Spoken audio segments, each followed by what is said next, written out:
right. Jaylo, Hello. how you feeling I feel much better, yes. after the shower? Oh, yes, absolutely. I do too. Yes. We listened to the first part of the town hall this week. You did? That was fun. And then I hopped in the shower, put on some aloe vera, waited on the couch for you. Mm-hmm. It's fun, babes. It was. I'm reading this book on Elizabeth Taylor that I started earlier this morning. And it's the one that Kitty Kelly wrote about her. Yeah. I don't think it covers her last marriage to Larry Fortensky. Right. But if I remember correctly, from reading about the book previously, it goes up through the marriage of her with John Warner. But I haven't even gotten to the first one. It's right now, so it's around like 1948. I believe she married Conrad Hilton Jr. That was her first marriage. Her first real marriage. Yes. Of many. Of 8. 8 in total, 7 divorces. A rumor I heard about her. Yes. I don't know if I've said it here before, but you might not have. They were such a volatile couple. Who? Her and Conrad Hilton Jr. Yes. That on their honeymoon, they went on a cruise and they rented the room above them and the one below them so that they could argue in peace. Oh, no. Oh, that's terrible. That sounds like a very rich Hollywood thing to do. That sounds really dysfunctional and funny, but really dysfunctional. Who knows if that's true or not? Yeah. But it makes for a good story. Well, I mean, judging by the movie that she did, Who's Afraid of Virginia Woolf, with her then husband Richard Burton, or maybe that was before they got married, I think, right? I think that was after. After? The first one. Okay, after the first marriage. You kind of wonder, well, how were they behind closed doors? It must have been awful. Oh, there must have been like glasses being thrown all over the place, and I don't know.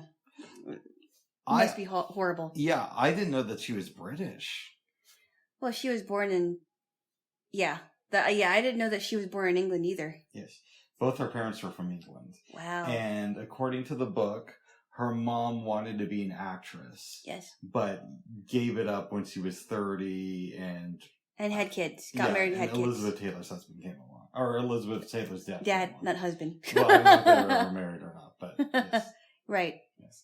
It's interesting so far. So I find the book on Bookshare. Because I went on there and I did a search for Elizabeth Taylor. She wrote a book in the 1940s about her pet.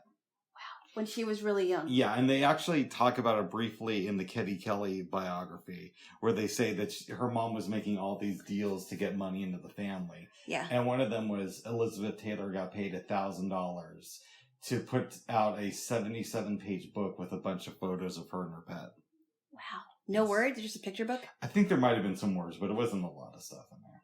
Wow, that's different, I guess. You know what it made me think of, babes? What's that?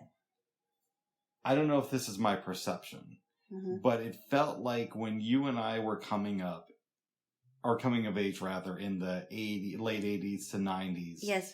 There weren't a lot of these Renaissance celebrities who did a bunch of different things. And then in the early 2000s, we got the triple threats like Jennifer Lopez or Justin Timberlake. Right, exactly. But in some ways, it kind of feels like they're a throwback to the old studio system. Yeah. Oh, you mean like they acted for a while and then they stopped acting? Is that what you mean? It's more like in the 30s and 40s, maybe even before then, stars would star in movies, but they'd also record albums or put out books that were maybe ghost written by somebody else. Right. So it wasn't known that they were doing this. It wasn't known that they had help. Right. But they were still like making money in other ways. So this may have even gone on further, and I'm thinking it did because Jackie Gleason used to put out albums. Really? Comedy albums? No, they were like musical albums. Wow. I think he conducted orchestras. Really? He's supposedly a really bright guy. That's very... I heard that he's super, super funny. He was super funny. I love the Honeymooners. Really? To the moon, Alice. Yes. He was Ralph Cramden, right? That's right. Okay. But I heard that he was super funny. And you know who's really funny? Tell me. Who I believe was also a musician was Victor Borge. I'm not familiar with this stuff. So funny. He's funny. I don't know. You should look it up on YouTube because I'm sure they have a whole bunch of stuff on him. But he's he's really funny. I think he was Danish or German or something like that, but his name was Victor Borge. Okay. Funny stuff, yeah. Good. Yeah, you can't know about everybody, but yes, I'm learning something new today, babe. But I believe he was also a musician because he did play the piano. And he did this bit with this opera singer where she would sing and he would pretend like he was really, really mad at her. I don't know. It was funny. But yeah, look him up. It's funny. I'll do that. Yeah. Yes. But it's interesting diving into the world of Elizabeth Taylor. Yeah, it sounds like she lived a really full life, but she also it seemed like she was really crazy too. We also found out that her husband, or one of her many ex-husbands, died this last week on May 26th. John 2021. Warner. Yep. Yeah. Wow. Republican senator, I think. Yeah, for a while. And I forgot what else he did. I think he was a veteran. It might have been, yeah. Mm-hmm. Yes. I think you're right. I think he was like in the army or something, or the armed forces, or something like that. Yeah, something like that, yeah. Okay, let's move on. Yes. Enough about the people who served in our military. No, I never said that. Enough about Elizabeth Taylor's husband. Yeah. Ex-husband. Enough about her. We'll get to her when we get to Butterfield 8. Yeah, because that was interesting. But before then, babes. Yeah. Yesterday, we watched part of the Ken Burns Civil War documentary. I think it was part 3. I think, I think I showed it to you out of order. This was actually part 1. Because my Amazon thing was doing something weird, and I checked it in when you're in the bathroom, because I'm like, this doesn't make sense. And I think it started showing us to it out of order. So from here going forward, it should be in the right order. But I'm actually pretty sure this is part 1. Because we watched the one where everything was starting. Yeah. The one episode. And that turned out, but regardless, do you want to give an overview of this particular episode? There was a lot of things in it, but I know that I'll tell you what really stood out to me. Go ahead.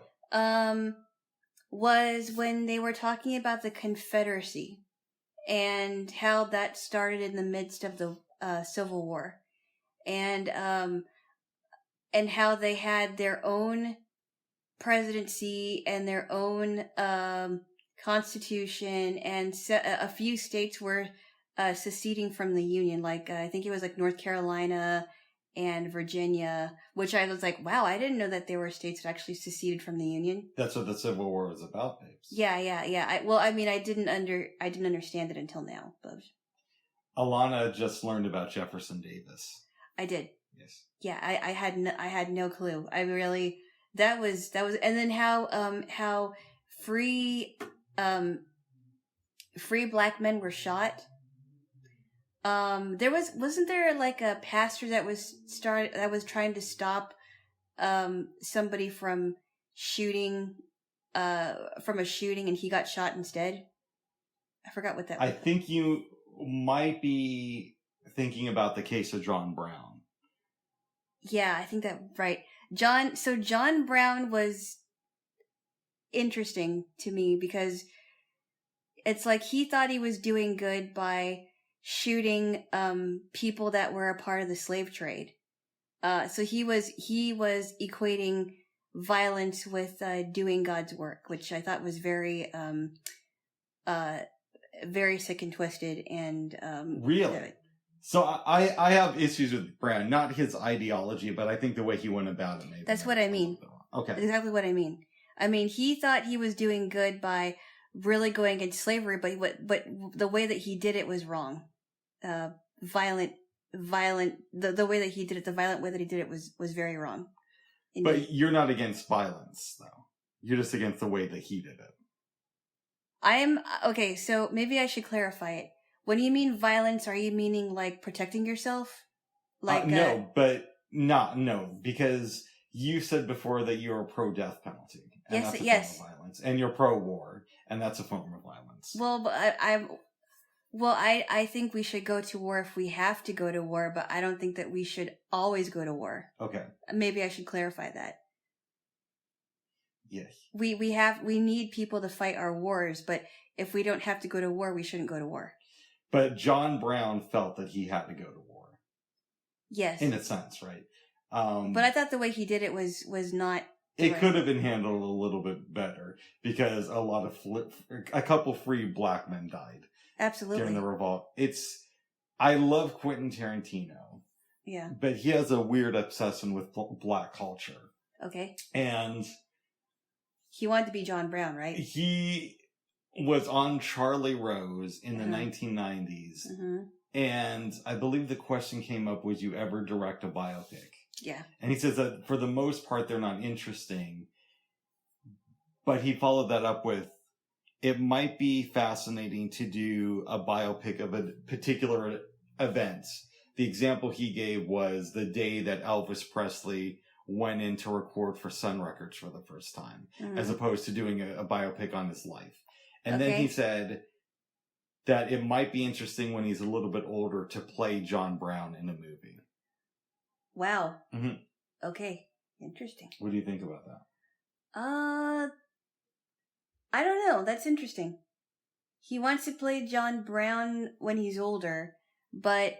This interview's about 20 years old, so... Oh, okay. Presumably it would be coming up within the next 5 to 10 years if it happens. Right. Well, I'm guessing he was in his 20s when he was doing the interview, right? I'm guessing mid-30s. Mid-30s? Okay. Yeah. Somewhere around there. I guess he's in his 50s, but... Yeah, that's interesting. I don't know. Yes. Any other takeaways from the documentary? The documentary? Yes. There was quite, like... I think it was like 600,000 some odd people died in the war. Yeah. And this was like over, of course we know it's over a 4-year time. There were just a lot of things in this movie that it's possible I may have missed because I was also tired. I took a nap afterwards. Oh my goodness. Yeah. One of the reasons I wanted to show you this was because you don't really know a lot about the Civil War. And I have to admit, I don't. I did, unfortunately, I didn't learn much about it in school. This is a great introduction to history. Obviously, you're not going to learn everything about it. No. But it teaches you the main talking points of the war. Well, it definitely is getting me interested in looking into it more, I will say. Mm-hmm. There's a lot of stuff in it. And I like that it sounds like he does an in-depth look, not just like from one side of it, but from other sides of it. Yes. Of the war. Yeah. Yeah. So it was good. It was a really good episode. What stood out to you? I had seen it before. The one thing that stood out to me though was there's some guy at the beginning of it who they said this person could say that the Civil War started in their front porch and ended in their kitchen. Right. Because of how the war started. In the parlor. Yeah. And it ended with the two sides coming together and negotiating a peace treaty, I believe. Ah. That was the standout thing. And then another thing I thought about was how the North and the South really did hate each other, which I heard about that. And I was like, wow, I didn't realize how much they hated each other. Oh, it's a big thing. Yeah. Even today, you'll hear people talking about Southern pride. The South shall rise again. Yeah. Let's hope not. No. There was a debate about that. Yes, I think there's been a debate about like, who won the Civil War. Was it the North or the South? The North won it. The free North. Yeah. We don't need the South to rise again. Come on. But there are Southerners that have not subscribed to that ideology of slave trading either. Yes. The new Southerners, the younger Southerners, I think. But I imagine there's a lot of racism in the South. Although I've heard people say that there might have been racism in the North too. There still is. And I was just about to say, Babes, I've heard people say that in some ways the North is more racist because, like, this is going to sound so racist me saying it, but if you're a black person in the South, at least you kind of like know your place, which I don't like saying, but yeah, right. It's like, you know, the rules more, that things are going to be segregated. Where here it's like things aren't segregated, but there's all this underlying racism. That's really interesting because I see it very differently. Go ahead. Well, and I mean, coming from my own, a cousin of mine, who will not be named in this episode, and shall not be named in future episodes. Unless it's her last show and we're naming names. But go ahead. No. She actually said that she had an experience where she felt that Black Southerners were even more racist than the ones here, and she said that she felt like there was more racism in the South from Black Southerners than from white Southerners. I don't know, but it's a complicated issue. I do believe though that that things have changed in the South from when they were back then, and there are Southerners that are actually pushing back against against the things that are happening on both ends. I would imagine it's still pretty racist in the South, but what do I know? I would tell you this. Yeah. I was living in Honolulu, and I got drunk with this guy one night. Of course, and as things sometimes happen. To okay, men. he was a white guy. Yes, which plays into the story. Okay, I do have white friends. Okay. This was 2005, and he told the story about how him and another white friend drove down to Louisiana the previous summer. Right. So the summer of 2004. Yeah. If I'm remembering the story right, he comes into a store and there is a black man ahead of him in line. Yes. And there's a white clerk. Yeah. The white clerk says, "Come up here." And he says to the black man, "Boy, step aside." And the black man just had to step aside as the guy I was drinking with just comes up and does his business with the clerk and leaves. Wow. Yeah. Interesting. Yes. Wow. Which is, odd and all that stuff. Yes. Yes. So I think there's a lot of racism in the South. I do think it happens unfortunately on both sides of the aisle. The cousin that I just mentioned a few minutes ago said that her experience was directed specifically at white people. Okay. I think she was cleaning up. I forgot if she was working. I forgot where she was working, and she was talking to a woman, and I think she was cleaning something up, and she's like, "Oh no, I was just cleaning up," and then I think the black woman made a comment like, "Oh, that's because the person was white, huh?" Or something really snide. Yeah. I mean, and it's like, wow, really? I mean, I thought maybe, I don't know. I mean, it was very discomforting and disheartening to hear that she actually experienced that. I hear you. I would make the counter argument that if you're a black person in the South, and by the way, she is also half black. So. Okay, but she was pointing out the racism of other black people. Yes. So I'm saying if you were born in the South as a black person and you lived there all of your life and experienced a lot of racism, while I don't agree with it, I could see why somebody might make snide comments about a white person. Yeah, but if you don't like it, I mean, that shouldn't be tolerated anyway. No matter what kind of a person, no matter if they're black or white, if they're making a snide racist comment like that shouldn't be tolerated anyway. It shouldn't be tolerated. But it also shouldn't be excused. No, but it shouldn't be excused, but there should also be, I know I say this a lot, but there should be a nuance in opinion and people. So, no, it shouldn't be excused, but yes, I can maybe understand why a person might do something like that if they grew up around extreme racism. But then don't you think that's making an excuse now for the oppressees who used to be the oppressees to become the oppressors? No, it's saying, well, let's understand it and let's. But the thing is that it's not being the people that are actually doing these things are not being understanding. They're not. They're doing the exact opposite of what they're screaming about. Okay, to some extent, yes, but we're talking about a specific issue. But if we want to go into the broader issue, we don't have to go down this rabbit hole.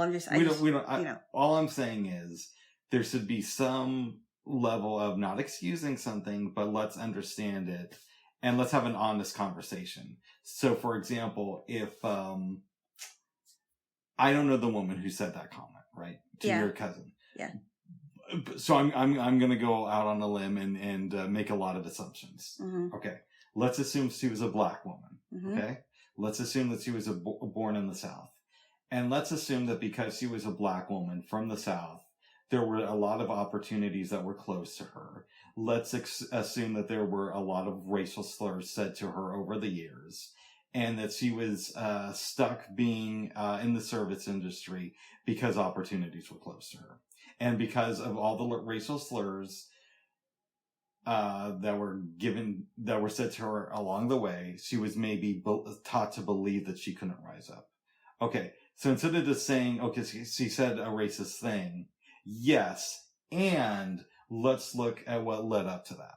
So let's look at both sides of the coin. It doesn't make her saying a racist comment right, but let's have some understanding of why she did that. Oh, that's all I'm saying, babes. Okay. Yes. I'm not saying it excuses it, but okay. There needs to be more nuance. So you're saying that people need to be more sensitive to it?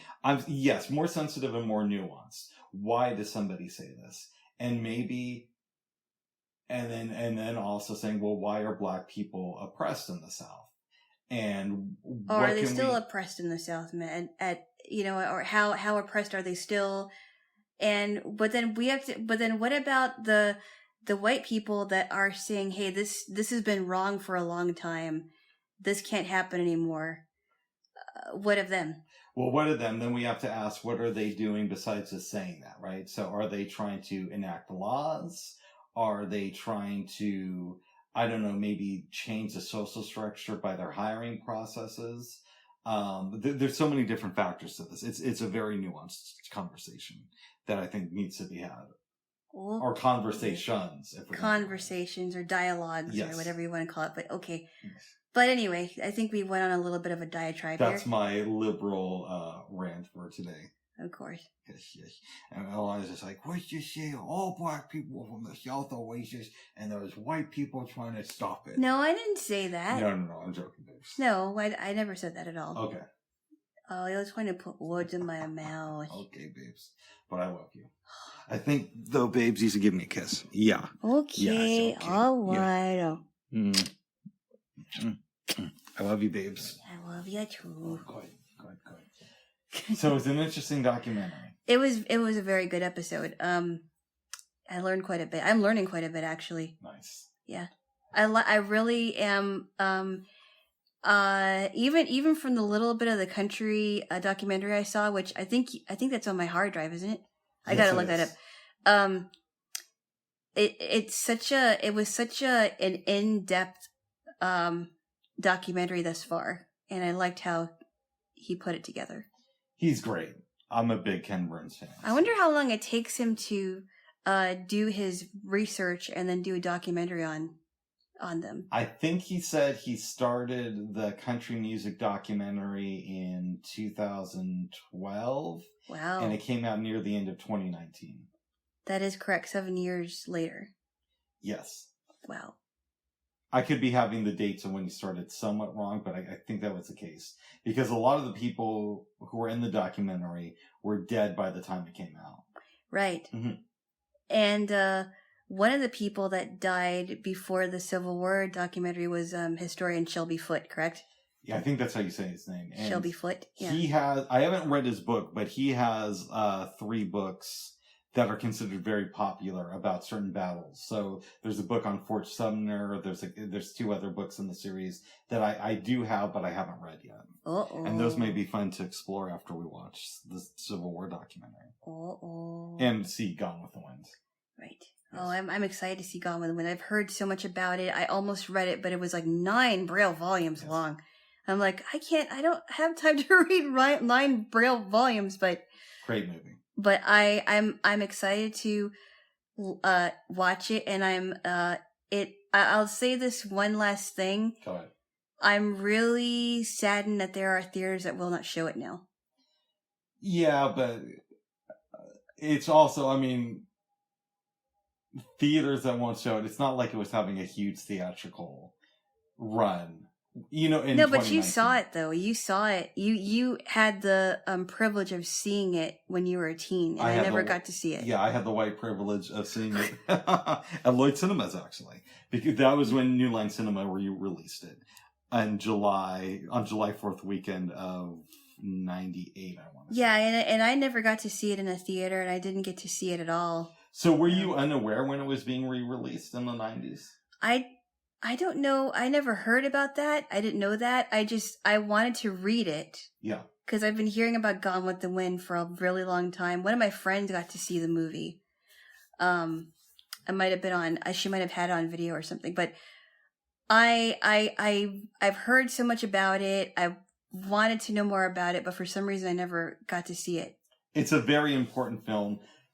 I do wish that, again, I keep going back to nuance, but I wish that there was some nuance in the discussion of the film, because I don't see it as a racist film, right, as much as I see it as a film that showcases racist behavior, if that absolutely makes sense. Oh yeah. I mean, it's not like the one film we saw, the one we talked about last week. Yeah, that was way over the top. The one I forgot.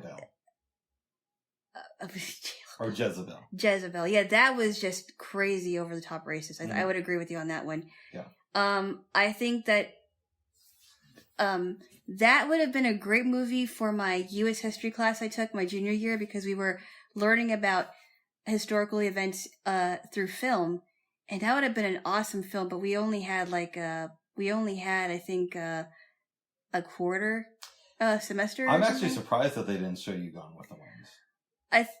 Yeah, I know, but I think we only had a limited time for that. Yeah, but still, it's one of the most important movies ever made. I know. There's an argument to be made that it's the most important film. I know. I'm surprised that wasn't our first movie that we saw, because that would have been great. Yep. Yeah, but oh well. It also is kind of long. It is long. It is like 2 parts. How long are the parts each? I don't know specifically. I mean, when I watched it in the movie theater, there was an intermission. Okay, but you watched it the for that one day, right? Yeah, I mean, it was like maybe 3 hours or so. Wow, that's a long movie. Yeah. It's good though. It's good. Okay, worth watching. And we'll get there after the Ken Burns documentary, from beginning to end. Yes, and maybe The Boys. Okay. But you still got I still got to introduce you to Butcher. Such a great character, babes. Okay. Okay, you're like, what? Yeah. Okay. Well, the name like Butcher, I don't know. Just don't invite him over again, no. Yeah. I'll just have him cut up my steaks and bring it over, and then leave. Right. Hence Butcher, get it? Yes, I get it. Yes. Jaylo. Well, we could even, because your mom's coming to town, you and I could potentially watch the Ken Burns documentary, The Civil War, over the phone. You get up early in the morning and we do an episode each day while your mom's in town. Oh, I don't know. Like, I know.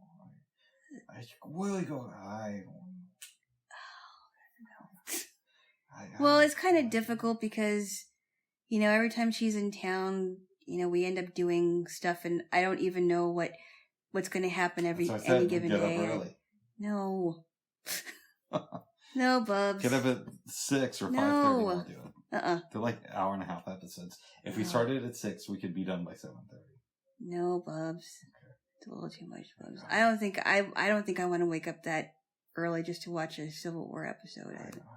I like it. It's just we don't have to do it like every single day. What if we did it every other day? I'll think about it, Bubs. Oh yeah. I just think that things should have we should start that over after she goes, because it's gonna be crazy. I know. It's really gonna be crazy. I know. She's only here for 10 days.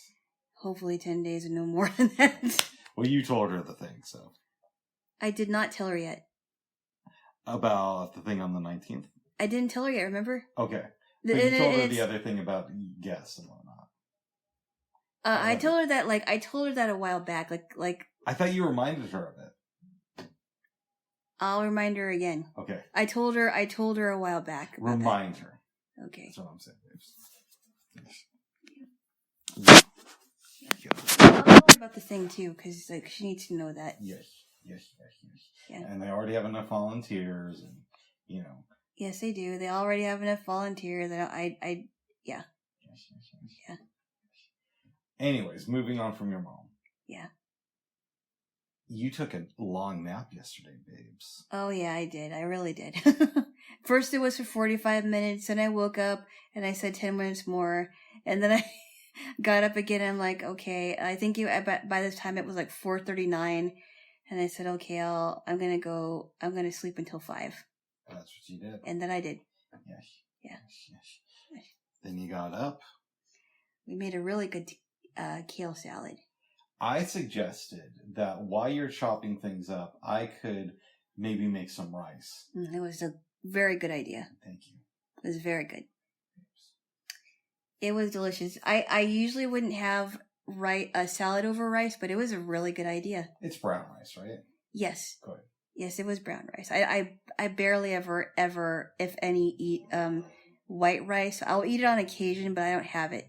I've noticed that I've been eating a lot less white rice. Yeah, I haven't had a lot of white rice in years, just like I haven't had a lot of white bread. Mm-hmm. And I think it's done really well for me. So that's nice. I just love brown rice, and brown rice is so versatile. But occasionally I'll have, white rice as a side dish. But not all the time, yes. You played me some music. I did. What did we listen to?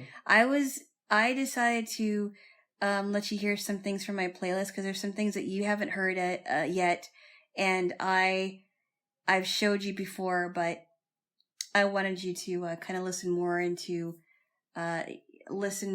the stuff that I like in my musical world. And it sounds like you liked it. It was good. Yeah. Did we talk here about the problems you were having with your liked playlist? Yeah, it's weird because both of my dots have done some weird updating. Like, instead of saying play my likes, it'll say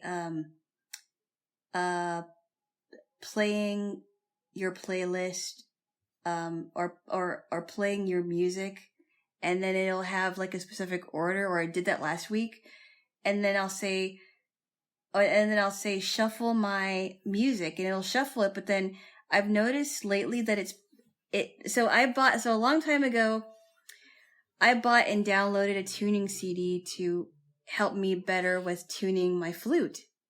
And it was great, but now it's ending up on my playlist, which is really weird, because I'm wondering if it's because it was in my history of what I bought. And I don't buy a lot of things from Amazon personally, but that's one of the things that I bought way back. It might have been at least 10 to 15 years ago that I bought this thing and downloaded it. Yes. And I'm like, why is that thing on my playlist when I never added it there? So I don't know what to do about that. It's weird. Uh-oh. Yeah, I don't get it. Maybe it's just one of their glitches. Possibly. It shouldn't be there. No. I never added it. Yeah. So anyway, otherwise they still work. Good. I think the kitchen one works really well, and I don't know. I'm not sure what to do about those extra glitches. I don't know, babes. I told you to start a new playlist. I know, but I don't want to do that. It's not that difficult, babes. I told you how to do it this morning. I know, but here's what you do. With your new playlist, now that you have it, since I started it, play your liked music, and then every song just say, add this to my thumbs up playlist. I'll try that. Maybe I'll try that. Yes. Okay. In any event, Jaylo. Any event. After dinner, you gave me 2 Hershey's nuggets. Yes. Which were really good. Yes, they were. And you're gonna get more of those. Oh, good. I'm gonna bring you home I'm not gonna bring you home empty-handed, though. Bring me home empty-handed. So we finished the bunch of kale that I just bought, and I'm gonna give you some extra kale, which is it has been frozen for a while, so I think you'll be good with that. Whoa. Yes. After that, yes, we sat down and watched Butterfield 8. Yes. Good movie. And I think, do you want me to give a recap of it? I think I should, because I want you to give a recap of the next movie. I can't do that. I can't do that. All right. Here's why. Because here's my logic. I chose Butterfield 8, and you chose the next movie. Okay, so, all right. So that's why I think I should get dibs on Butterfield 8. Okay. But you can chime in, and I'll chime in with the next movie, too. How about that? All right. Make a chime in agreement. I will say that the next movie's recap is going to be fairly short. But we're going to get to that later. And spoiler alert, it's not the best movie we've ever seen. No. But we'll get there soon. You're right. Okay, so we watched Butterfield 8, and we should have said this yesterday, but we didn't know it until after we recorded, that Elizabeth Taylor won 2 Oscars. One for Who's Afraid of Virginia Woolf, and the other for Butterfield 8. Mm-hmm. And that made me more excited to watch this film. Mm-hmm. It starts off, we see a room, and Elizabeth Taylor sleeping in a bed. She gets up, gets ready. She's calling for somebody too. Yes. Yes. And she leaves. And her character's name is... Her character's name is Gloria. Gloria. I forgot what her last name was, but it's Gloria. Yes. She goes over to Eddie Fisher's house, and he's working on some music, but he's not playing Eddie Fisher. He's Steve Carpenter. Yes, Steve Carpenter, and it's implied that they have some kind of a relationship. Steve is initially upset to see Gloria, and he tells her that it's because every time she comes around, she's either drunk or high or something's up, and he's afraid that her life is going downhill. Yes. I'm going to skip around a little bit. Yes. Steve is dating a woman who doesn't understand the relationship between him and Gloria. Her name is Norma. And Norma just really despises Gloria. Yeah, she's upset about it. And for good reason. And he kind of explains they grew up together and, all this type of thing. Right. I don't know if that's true or not. It might be. Watch the movie. Yes, watch the movie. Sometimes I'll say stuff in here that's incorrect because No. I mean I know that's what he said, but I'm saying whether he's actually saying the truth to Norma, I don't know. I'm assuming, since we don't have a reason to believe it's a lie, that it's true in the universe that this movie is based in. Right. In any event. Anyway. Gloria goes along with her life and eventually goes over to see her mom, who has a friend that Gloria kind of bickers with. Mrs. Thurber, a.k.a. Frances. I'm guessing she's a friend, but she's kind of a maid? No? Something like that. I think she might be the neighbor, but she's a good friend, and I really like this lady. Yes. And Gloria asks her mom for some money so she can, take care of business. Okay. She can go out on the town, so to speak. Yes, because Gloria is a call girl. Yes. There is a British man named... His name is Weston Liggett. And Weston Liggett has a good wife who is basically allowing Weston to live off of her. Emily, yes. Because Emily's dad got Weston his gig. And it's, supplying him with all this cool stuff. His job, right? Yeah, he's working for her father, yeah. Weston is really attracted to Gloria. He's used her as a call girl before in the past. Yep.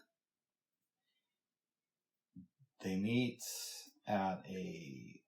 kind of a restaurant. Restaurant/bar, higher class place. Yeah. And they go to this motel room. Happy's.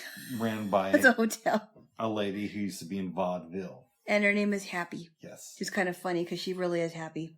Hang out for the night. She leaves. I want to skip over a lot of this movie. Yeah, there's a lot in there. Yeah. But what I will say is this was not their first encounter. Nope. We find out later in the movie that the room that Elizabeth Taylor woke up in at the start of the film was his wife's room. Wow, and yeah. She stole a mink coat from the closet. Right, and we didn't, because I remember you told me she puts on a coat and we didn't know where that came from. Yes. It comes out later that Weston's wife, Emily is missing a mink coat. Weston gets upset because he realizes quickly who stole the coat. Exactly. Yeah. He sees Elizabeth Taylor again at a restaurant. He starts yelling at her. There's a confrontation between him and one of the other patrons. Yep. Eventually, she goes to his house to try to give the mink coat back. Yep. Winston freaks out on her. Emily sees this from the window, but she still wants to repair things in her marriage. Yep. Problem is, homeboy isn't that interested in staying with Miss Emily. No, Weston wants a divorce. Mm-hmm. And he's uncertain about his feelings about Elizabeth Taylor. And meanwhile, while this is going on, she goes back to... She goes back to Steve's. Just to sleep on the couch. Yes. The more interesting thing is she's now thinking about moving to Boston because she's convinced that she no longer has a chance with good old Winston. Weston, not Winston. But Weston ends up tracking down Gloria. Through Butterfield 8. The call girl service. It's not a call girl service. It's a phone exchange. I'm sure that they have nothing to do with call girls. No, because he uses it to find her, but it's not a call girl thing. Okay. It's not, because remember, you remember when she says, did Butterfield 8 call? Mm-hmm. But I asked the Dot, and apparently it's a phone exchange system for the Dot upper class seemed people. not fully certain about that, in my opinion.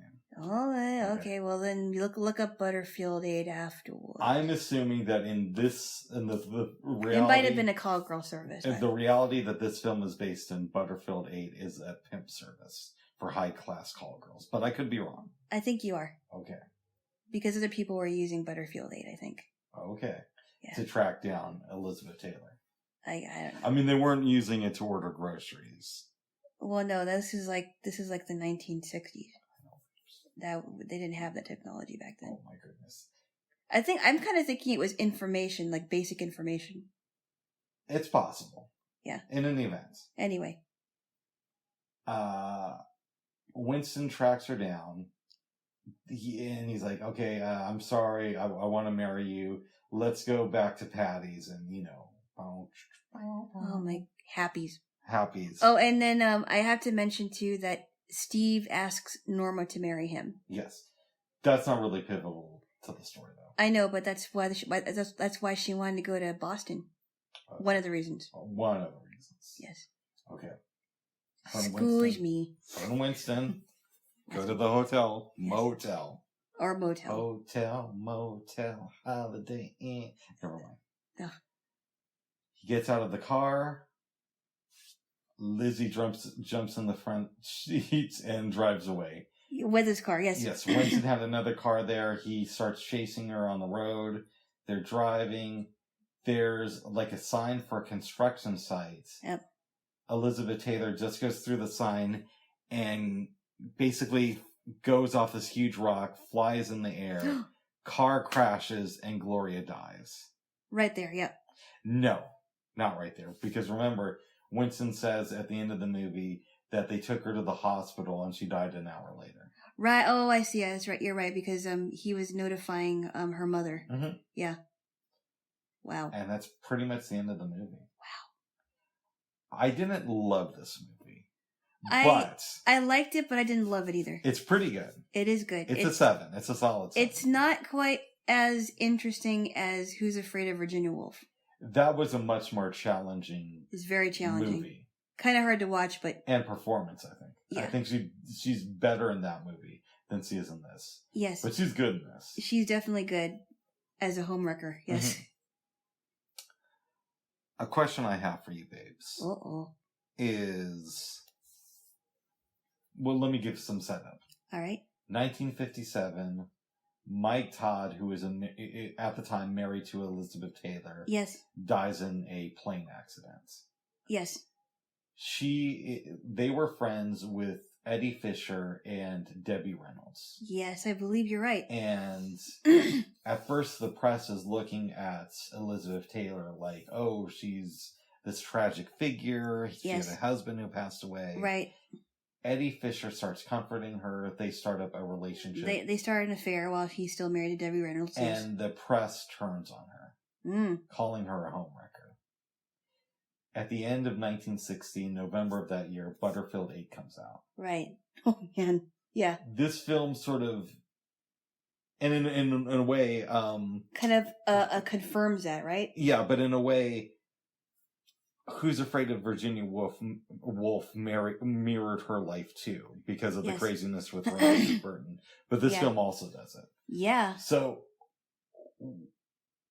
it's maybe an unfair question. Yeah. But what do you think this film says about what Elizabeth Taylor, the person, was going through at the time? I would imagine that she's very, very tortured. You know how you've always said, and I do agree with this, that life imitates art. Sometimes life imitates art. Yeah, and sometimes art imitates life. And this is, I mean, they're interchangeable. So I think this is a perfect example of how that, the movies that she did, were interchangeable with her life. And you even see it kind of in the way with Eddie Fisher in the movie is engaged to this woman. And she feels threatened by Elizabeth Taylor. Mm-hmm. Right? Yes. So it's kind of like, I imagine that at some point before the marriage ended, I don't know, I wasn't there, but my assumption is that Debbie Reynolds probably felt threatened by how much time he was spending at Miss Taylor's house. And I think I should, because tell me if I repeated this. I think I told you this in private, but I don't think I said it here, but in the interview that Oprah did with Carrie Fisher and her mother, Debbie Reynolds, she actually said that I think at one time, when they were getting ready to go to bed, her and Eddie Fisher, Eddie Fisher turns to her and says, "Hey, could you give Liz a call, or could you I think that he was either wanting to talk to Elizabeth Taylor, or that he wanted Debbie Reynolds to call Elizabeth Taylor so that they can talk, which is kind of strange to me. Yes, it's like, why would you do that when you're with your wife? That's a boss move too. That is very I'm risque. my wife call this other girl that I'm, doing it with. That's when you know you're a boss. That's very risky. Risky. Mm-hmm. I don't know if I call it boss, but I call it a boss move. Well, unfortunately, I guess there's a double standard for men. Oh, okay, good. No, it's not good. It's not good, babes. Especially, Bubs. What? Especially what? Oh, especially if you're not that kind of a boy. I'm not, babes. I'm not. I hope not. Okay. What do you think of Gloria's relationship with her mom's friend? It's interesting. I mean, but then I thought it was interesting because Frances Thurber said that, she thought we didn't bring this up when we were talking about the movie, but she was talking to Annie, the mother of Gloria, and saying, I know Gloria's a good girl. Don't worry about her. And she's like, yeah, but why do you say such horrible things about her and to her? And she's like, I do that all the time with other people. She's no exception. I am mean to other people because she's kind of cutthroat. She just likes to mess with her, I guess. So it's not a hatred. It's more of like a way that they show affection. Maybe she shows affection by being especially, what's the word I'm looking for? By being especially mean to Annie's daughter, Gloria. Do you think that she recognizes something in Gloria that reminds her of her younger self?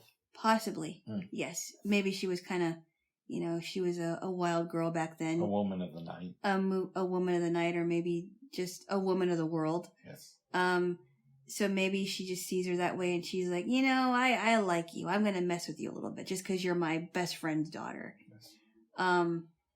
And I just, the one line I thought was really funny was when Gloria was saying, well, I gotta, I'm going to go back to my mom and, she still thinks I'm a sweet, innocent girl. And, she's just my very loving cookie baking mom. And then Eddie Fisher's like, well, then you go back there and you give her an innocent smile and have a cookie. Yes. I thought that was so funny. That's how you solve it. That's right. Don't tell her anything. No. Does Emily love Winston or Weston? Yes. Is it possible that she just wants to keep up appearances, and that's why she doesn't want the marriage? It could be both. I got the sense that she really loved him and she didn't want, and part of it maybe because she didn't want to divorce him because she didn't, not a lot of families got divorced back then or talked about it. Mm-hmm. So if she got a divorce, because remember when her mother says the one thing in our family was that we never had divorces, but I think you should get one, right? And she's kind of wrestling with it. Yeah, but I love him, but I also don't want to look stupid because none of the people in my family had divorces and I'll be the only one that has one. So I think it's both. I think she really does love him, but then she knows in her heart that I love this guy, but clearly he doesn't want to be with me and I can't make it work. We can't make it work. Yes. Because he wants out and I can't force him. No. And it's really sad. But I think it's both. Do you think that Steve and his girl end up getting married because now Gloria is out of the picture? Or how do you think that relationship evolves or ends? I don't think it does happen. Maybe it leads to it, but I don't know that it does happen. Because I don't think Steve can really let go of Gloria. Well, he will have to let go of Gloria because we don't even know that if he knows that she died. I mean, he doesn't know at the second, but we can assume that he will find out. Or it's possible that they do get married and he's like, you know what, I'm going to commit to Norma now. I love Norma and that's how it's going to be. And it has to be that way because Gloria's gone. They have a baby and name her Gloria. And raise her to be attractive and I don't know. And follow Gloria's footsteps when she gets older. Oh my goodness. I don't know. I don't know. Maybe they don't name it Gloria. Maybe they don't name their daughter Gloria. I know this, Noria. Noria in Gloria's name. Noria. Yeah. Or Glorma. Sorry. That's okay. It's funny. I don't know. Weston is kind of rude to homegirl at the hotel. To Happy? Yeah. Yeah. Well, and Happy just seems like, a weary traveler, and it seems like she's very oblivious to what really happens, right? I think she's oblivious to that Weston and Gloria are in this crazy affair. She might be. I don't know. Yeah. She just thinks that, the people that come into my hotel are weary travelers. So you think, I don't want to put words in your mouth, but is it possible that Happy has either dementia or some sort of mental illness? Another type of mental illness? It's possible, but she may just be, maybe she wants to be oblivious, like, I don't really think that sex goes on here. I just want to think of my days of vaudeville and how happy they were. And I just want to be happy. Maybe that's what it is. Maybe she just wants to be happy and she doesn't want to think about other things. It's possible. Like that Elizabeth Taylor is ruining some guy's marriage. Right. Both on and off screen. Right, both on and off screen. Yeah. So. Are there any questions about this movie that you'd like to ask me? Do you think, yes, her mother Annie, do you think her mother is well-meaning and that she really does know about Gloria's wild side, that she does know about her wild side, or that she doesn't want to know? If I'm remembering the movie right, there's a scene where Gloria confesses stuff to her mom. Yes, she's like, right? we both know that I'm not innocent. Yeah, I think it's one of those things so where she knows, but she doesn't want to. So she pretends that Gloria is innocent as long as she can until she's confronted with the reality of her life. Right. Yeah. Yes. Anything else, babes? What did you think about the couch scene where both girls are sleeping on two different couches in the same house? I don't remember that scene. Well, no. Remember? No, I'm sorry. Gloria was on one couch. Norma comes in. I'm sorry. Steve is on one couch. Gloria on the other. I thought that was fun. That was kind of, I was like, oh wow, that would never hold up today. Why is that? No, not hold up today, but that wouldn't hold up in real life. Where the girl both be on the same couch. Or the girl sees the mistress on one couch and her boyfriend and just like goes about her day. Yeah, it's like, no, I would be like, I'm leaving. I'm not going to stay here any longer. No. Yeah. Would you recommend this movie to people? I would, but I honestly think that if they really want a good Elizabeth Taylor performance, Who's Afraid of Virginia Woolf is better. I would agree. Yeah, I would give this movie a 7, but I would give Who's Afraid of Virginia Woolf definitely close to an 8. Nice. Yeah. So, your mom's going to come to town soon. Yeah, we don't know when, but soon. And hopefully this week. She or next week. But she's going to ask you, what have you been doing? Yeah. And presumably you're going to say, I've been hanging out with Rick. You're not going to talk about the more salacious stuff. But you might say... I won't talk about any intimate things, intimate details that only the both of us know about. Yes. You might tell her that you watched a lot of interesting movies with me. Oh, yeah, I would definitely tell her that. And I would tell her that a lot of the movies were... some of the movies were Elizabeth Taylor movies. Right, and I'm wondering... Would you talk about this film, Butterfield 8, specifically, or would you skip over it? Oh, I could talk to her about that, yeah. Yeah. Nice. It's a good movie, but it's not quite as good as Who's Afraid of Virginia Woolf. No. Now, let's move on and talk about another movie that is definitely not as good as... Only yesterday. Yes. Okay, so I'm not going to go too much into detail of this movie because partially you can't because I can't because it's very confusing. Yeah. But basically, it's about a young woman named Tycho. I'm guessing she's still young in the movie. I believe they said when she's talking to her sister on the phone in the scenes where she's a little bit older that she's 27. Okay. Yeah, because 27, she's like, well, 20. You say that 27 is you're too old to be picky or whatever it is. Mm-hmm. So Tycho is a girl that goes back and forth to when she was in 5th grade. And she was the youngest of 3 girls. 3 girls. Her sisters were Yaiko, and Nanako. And they're kind of like your typical big sisters that don't want to hang out with the tag-along little sister. And there's some things going on with her in 5th grade, like she doesn't want to study math and science. And they think that maybe it's because I think one of them dropped her on her head by accident or something. Her stroller fell down the stairs. Her stroller fell down the stairs. I don't think that one of them threw her on her head or dropped her. Or accidentally I think her hit her head or whatever. Yeah. Yeah.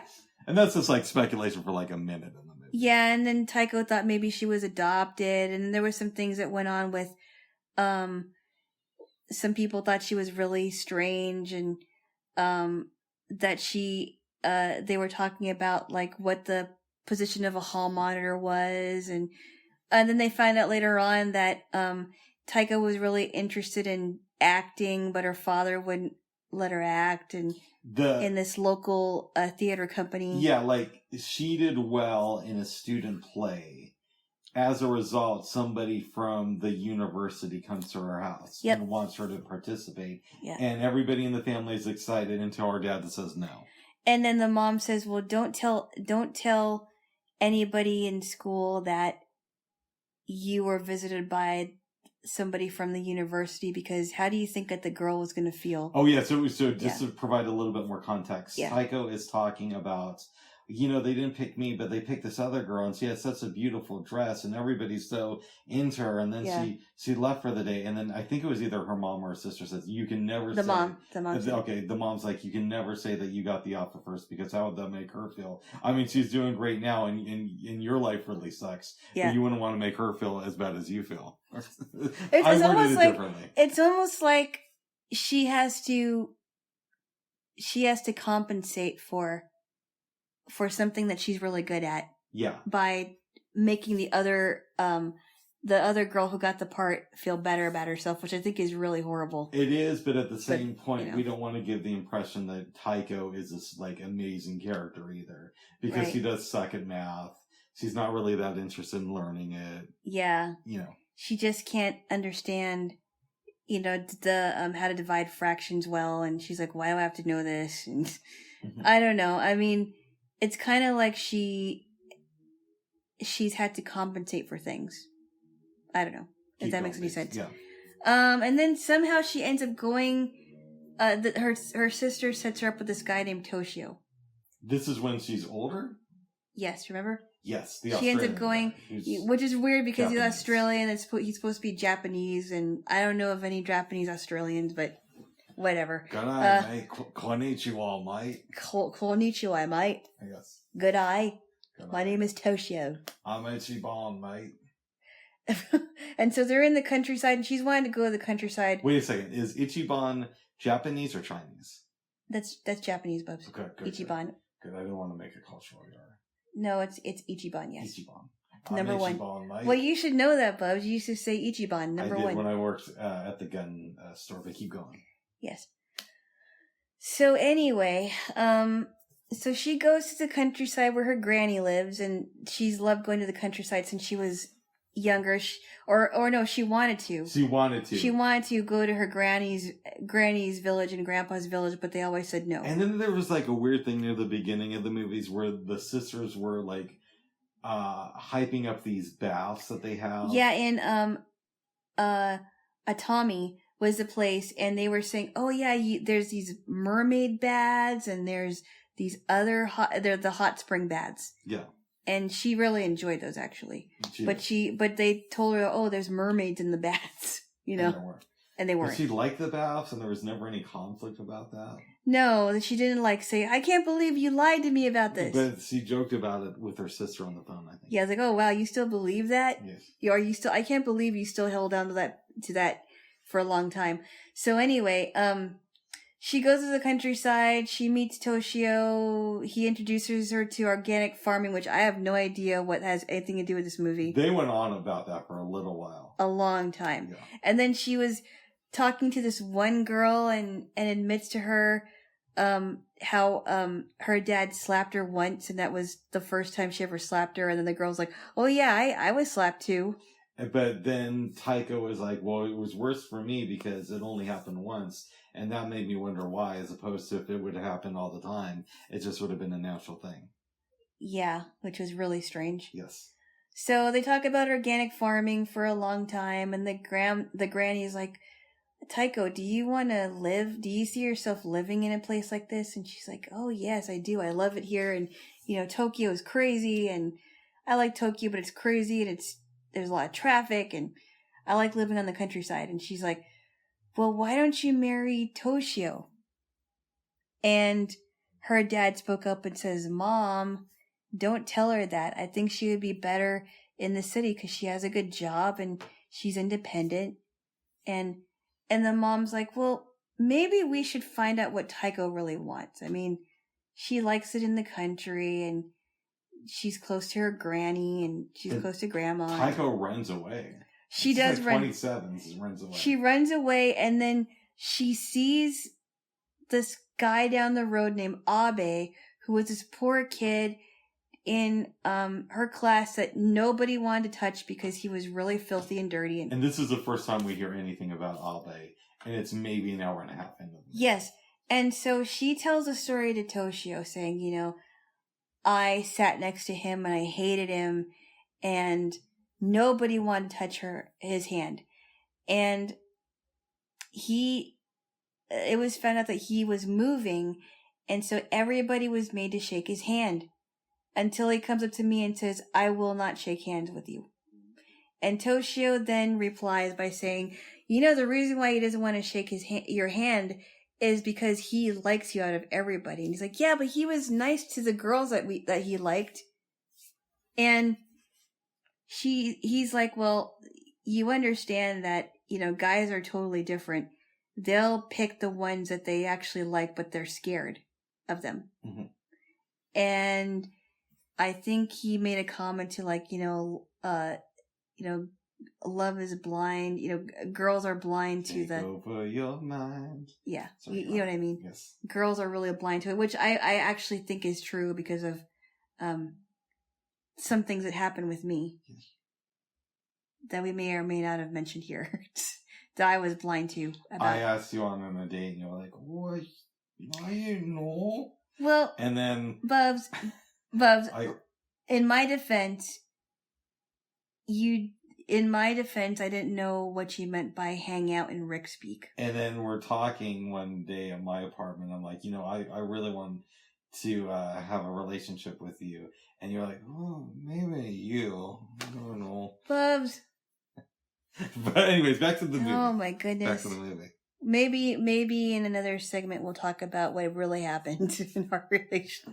I totally leading up to a relationship. But go ahead. Yeah. Or that part of it anyway. So yeah, and so I didn't know what the deal was. I didn't even know if Toshio really liked Taiko, and he's like, oh, maybe I'll see you in the summer. She's like, maybe I'll see you next summer. He's like, well, you're not going to go skiing? You said you wanted to go skiing, and I want to teach you in the winter. And then she goes on some sort of train, and the movie ends. Such a weird movie. It's not good. No, it wasn't. I was very shocked. Like a name like Only Yesterday, I thought it was going to be good. Mm-hmm. But what did we know? The Studio Ghibli movies are very hit and miss. Mm-hmm. And one thing that I've told you is this movie was, I believe, an hour and 50 minutes. Yeah. A lot of their movies are 2+ hours. Yes. I'm not a big fan of Disney. Like, yeah, but you haven't watched a lot of it. I know, but I'm telling you my experience. Okay. There are Disney movies that I think are great, but I'm not just one of those people who says, oh, a Disney movie is coming out. The joys of childhood. This is going to be another masterpiece because it has the Disney name on it, right? Okay. I'm not one not of those. Everyone is like, not every movie. I will say that not every movie is good either. Right, but it's now like a trending thing that adults have to say, if a Disney movie is coming out, it's going to be a masterpiece. I don't know if it's trending. I think you think it's trending. I think that's trending. I don't think it's trending. You, as an adult now, for some reason, you have to like everything with the Disney and Pixar label. But I'm not the biggest Disney fan. Having said that, their movies are paced a lot better. They are. Than the Studio Ghibli movies. They are. For the most part. They are, and a lot of them do have a straightforward plot. You don't have to wonder, okay, why is this... But what is this? And they don't like drag on like. Yes, they don't. They don't, and a lot of the movies are taken from books. Yeah. And stories that children have read over the years, and so I think it's part of the reason why. I kind of wonder if the Studio Ghibli franchise in Japan is trying to be like Disney, but not.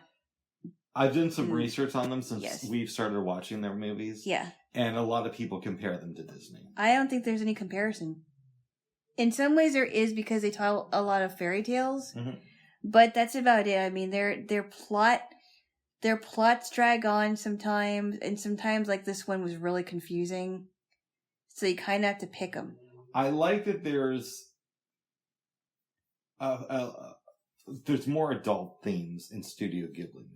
Yeah, some of it is a little bit dark. Like the one in like Marnie, when Marnie was here was somewhat dark, but it had a lot of good things in it. And for real, they pulled that movie off really good. It was very good. Yes, it was very, very good. But just having dark themes doesn't make a movie a masterpiece. I would agree. And again, it's like, even with the Disney movies I don't like, I'm usually not so bored with them that I'm... To where you're like, I don't know what's going on. Exactly. I can usually follow the plot because I'm not zoning out. Yes. Because I doubt that Disney would make a 2-hour plus movie for kids. No, I don't believe so. Yeah.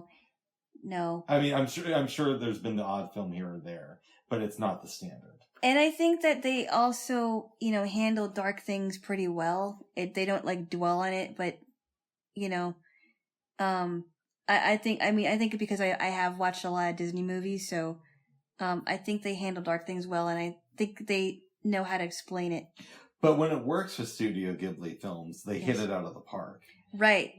Like Kiki's Delivery Service was really good. Yeah, there's that, and When Marnie Was Here, I think are the best ones. Blew me away. Yeah, very good. And there's been one or two other films that I thought was good, like the one about country roads.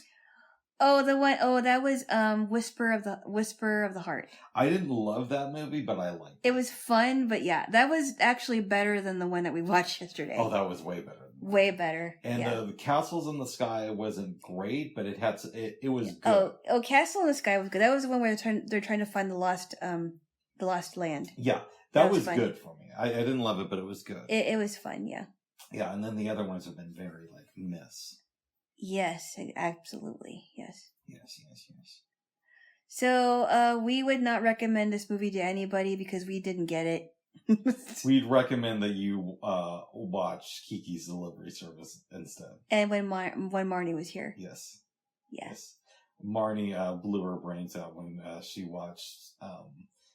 No. Marnie didn't. Yesterday. No, so bad. Marnie didn't kill herself. Okay. Oh my goodness. Okay. I just thought it was very odd that she was blonde. I know. I don't know. I kind of wonder if they're trying to imitate American children's films, and it's like, why would I watch a Japanese movie to have American cinema reflected back to and the music in this movie, the music in Only Yesterday was really weird. Yeah. It was funny, but it just didn't work.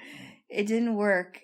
It didn't. I just think that if they're going to do that in English, they should at least have, I don't know, American things in there. Well, they should have Japanese sounding things, yeah. Because hearing somebody with an Australian accent just completely, it took me out of the movie. It works in Filipino movies because there are Filipino Australians living in the Philippines, mm-hmm. So that makes sense to me. But here's something that's interesting. So I'm kind of sidetracking here because so there was an actor from the Philippines. I think I can say his name. His name is Daniel Masunaga, and he was in a Filipino show. He is actually Brazilian. I think he's Japanese, but he also is Brazilian, so he knows Japanese, English, Portuguese, and then now he knows Tagalog because he lived in the Philippines for a long time. So I thought that's kind of interesting. That works for him, though. Yes. It doesn't work for an Australian person to be in a Japanese movie, to me. Not a good movie. Not a good one, no. Do you have any questions about this movie? Because it's hard to do character analysis when the characters are so scattered. Oh, I don't. I just can't think of anything because it was just such a weird and very confusing, and I just don't get it. I guess I have one question for you. Does Marnie suffer from ADD? Wait, Tycho. It's Tycho. Yeah. Not Marnie. Sorry. Does Tycho suffer from ADD and or dyslexia? It's possible that it could be ADD. Mm-hmm. I mean, I'm guessing. Well, obviously, they in her world they never talked about it, but I'm guessing it is ADD. It's a possibility, babes. Right. You would not recommend this movie to anybody with little kids. No, I just don't get it. No. I wish I could, but I can't. Yeah. Yeah. I have a feeling, and I said this about about Studio Ghibli the other day, but I believe that this is one of those movies that people probably say they like because they feel they have to because it's a weird movie. Mm. I could be wrong with that, yeah. You mean like they want to be fair, right? No, they want to be cool. And it's cool? Oftentimes it sounds cool to say you like a weird movie that doesn't make sense. Really? I haven't seen that. I don't know. I mean, some people like what they like. But you also don't, associate with a lot of film geeks. Except for you? No. Yeah. And a lot of times film geeks will it's fun to say you like something that doesn't really add up. Do you think that music people like myself would say something like that? Oh, like, I will just say that I like the Beatles because a lot of people like the Beatles. Not necessarily the Beatles, but I like Leonard Cohen. Yeah. But it feels like it's the in thing to say that you like Leonard Cohen. Really? Yeah. I never noticed that. Okay. I mean, I like some things from Leonard Cohen, but I'm not like a huge fan. Or who's the other homeboy who killed himself? Elliott Smith. That's a big one. People will always really? say, I never heard that. he's such a tortured soul. Oh. He's such a tortured soul. What a brilliant artist from the Northwest. And I never heard that before, but you were the one who introduced me to Elliott Smith. I know, I like some of this stuff. But yeah. That's, yeah, right. Uh-huh. Yes. Yeah. Maybe I just I people. I think maybe you probably noticed it in the film thing. Yeah. So here's the thing. I like some Elliott Smith and some Leonard Cohen, but I don't get a hard on over their music like a lot of people I know. Yeah. Okay. Yeah. It's like I like it, but I don't have to pontificate about how great they are. You know, I say that for Ice Cube and Dr. Dre. Okay. And some others. All right. And Immortal Technique. Okay. How do you feel about what I just said? I can understand that. I mean, I guess, yeah. Yeah. Yeah. Yes. My soul was tortured last night watching that last movie. It was just like, oh, when is this thing gonna end? Because I don't get it. Yes. Are we there yet? Because I really don't get it. I related to Elliott Smith. I was such a tortured soul last night. Do you think that the tortured soul is kind of celebrated a little too much? Absolutely. Thank you. Yes. I would agree. Yes. Artists love that type of stuff. I guess. I mean, I'm not into like seriously tortured souls, but well, it's just like Sylvia Plath in the did she write poetry? She did. Yeah. She was a tortured soul for sure. Yeah. And a lot of people hail her. Yeah, there's a lot of poets I've known over the years who have a heart. Sylvia Plath. It's, right. Yeah. I get it. Yes. It's kind of like how some people like, they go crazy over a certain, food. Yeah. And it's like if you don't have, if somebody has it, they have to have it. Yeah. Yeah. I get it. Let's have this obscure vegan thing tonight that only one place in town sells. And of course, it's not the real authentic thing, but it's close enough. Obviously.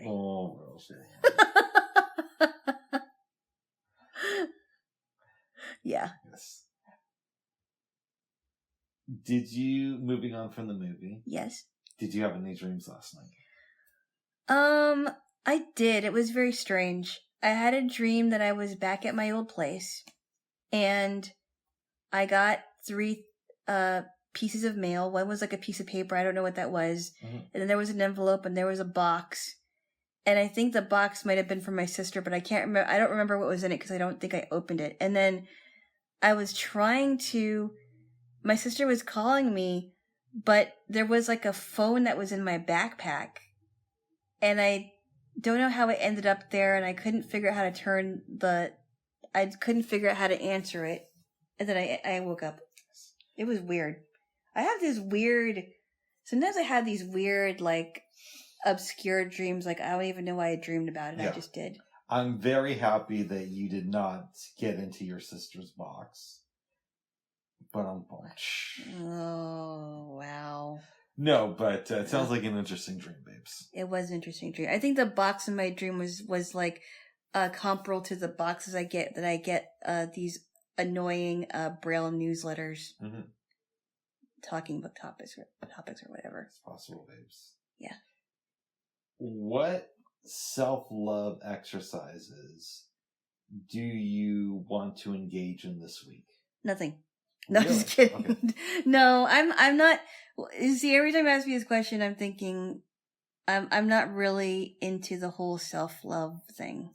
So it's hard for me to really answer that question. Let me ask another question then. Okay. What self-hate exercises do you plan to engage? No, I don't hate myself. Okay. I just don't do like a lot of like self-serving stuff. I mean, there are things that I do to take care of myself. Like I need to sleep, of course. Sleep is very good. I guess if I were to think about the things that need my attention, there are things that have to come to my attention. Like, so I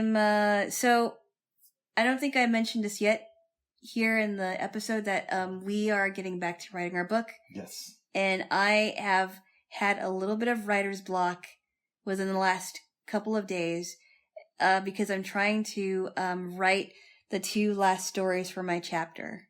And my chapter is a little bit longer. Mm-hmm. So I'm trying to do that. And that's one thing that has to come to my attention. Nice. Yeah. Are there any questions you want to ask me? What are things that need to come to your attention this week, if anything? Being mindful about what I eat is the big one. And also paying attention to what art I'm consuming this week. Mm. Because, I mean, they say garbage in, garbage out, right? Uh-huh. But I just, and it doesn't mean that I have to watch, PBS mm-hmm. and just listen to NPR and classical music. But I do want to be more aware of what, that's okay, of what I'm digesting artistically over the next few days. Okay. To week. Yes. Yeah, you listen to garbage, you're going to get garbage. Yes. Yes. Anything else, Jaylo? No, I don't think so. What are you going to do with my water bottle so that your mom doesn't steal it or... I'm going to find a way where to keep it. I mean, oh, by the way, yes. I'm going to talk about, really quickly about the scrubber that you gave to me yesterday, which... We were having, let's not go into full details, but we were having some issues, cleaning out some stuff, and I gave you a scrubber. Yes. That you now really enjoy. It's specifically for water bottles, which I didn't know that they even had them. Yes. When did you get these? I got them a couple months ago off Amazon. And how did you find out about them? I just Googled them. Wow, really? Yeah. Because of what happened?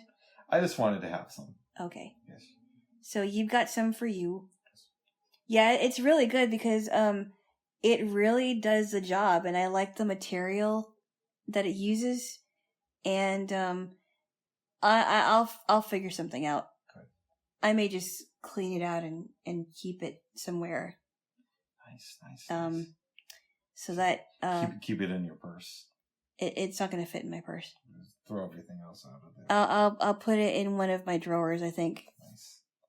Yeah, maybe I'll do something. Stuff your underwear in there. So what? Next time I drink from there, I'll get a special taste. Ew! That's gross. Okay, that's disgusting. That's gross, babes. That is it. Why would you say that? I don't know, babes. That's just sick. I wanted to make you laugh. That's just sick. Don't do that, babes. Why would I do that? It's disgusting. I hope you don't, babes. No, it's gross. Oh, good. Gross. It's gross. Oh, good. Ew. Yes. Ucky. Of course. Of course. Is there anything else you wanted to talk about, babes? No, I don't think so. Okay. Is there anything else you want to mention? Not that I can think of. Okay. No, that's all. I think that's all. You want to give me a kiss? Maybe. Go ahead. Why do you think I should? Because you love me. Okay, that's cool. I do.